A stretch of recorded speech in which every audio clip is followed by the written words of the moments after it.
ജമ്മുകശ്മീരിൽ ബസ് തുരങ്കത്തിൽ മറിഞ്ഞ അപകടം 12 പേർക്ക് പരിക്കേറ്റു. ജമ്മുവിൽ നിന്ന് ശ്രീനഗറിലേക്ക് പോവുകയായിരുന്ന ബസ്സാണ് ഇന്നലെ രാത്രി അപകടത്തിൽപ്പെട്ടത്. വിനീത ബി വിവരങ്ങളുമായി ഡൽഹിയിൽ നിന്ന് ചേരുന്നുണ്ട്. വിനീത, വിവരങ്ങൾ എന്താണ് വിനീത?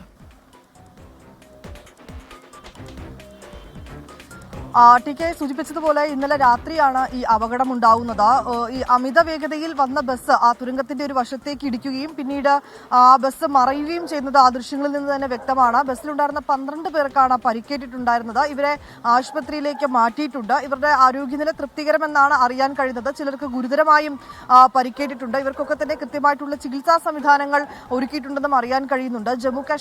ജമ്മുവിൽ നിന്ന് ശ്രീനഗറിലേക്ക് പോവുകയായിരുന്ന ബസ്സാണ് ഈ അപകടത്തിൽ പെടുന്നത്. അതായത് ബനിഹാൽ ഗാസിഗുണ്ട് നവയുഗ് ടണലിനുള്ളിലാണ് ഈ അപകടമുണ്ടാകുന്നത്. പരിക്കേറ്റവരെ ആശുപത്രിയിലേക്ക് മാറ്റിയിട്ടുണ്ട്. ഇന്നലെ ഈ അപകടമുണ്ടായതിനെ തുടർന്ന് ഏറെ നേരം ആ ബസ് ഈ ടണലിനുള്ളിൽ കുടുങ്ങിയിരുന്നു. അവിടെ നിന്ന് അത് മാറ്റുന്നതുമൊക്കെയായി ബന്ധപ്പെട്ട ഗതാഗതമൊക്കെ ഏറെ നേരം അവിടെ തടസ്സപ്പെട്ടിട്ടുണ്ടായിരുന്നു. മറ്റു വിശദാംശങ്ങളൊക്കെ തന്നെ അന്വേഷിച്ചു വരികയാണ് പോലീസ് ഉൾപ്പെടെ.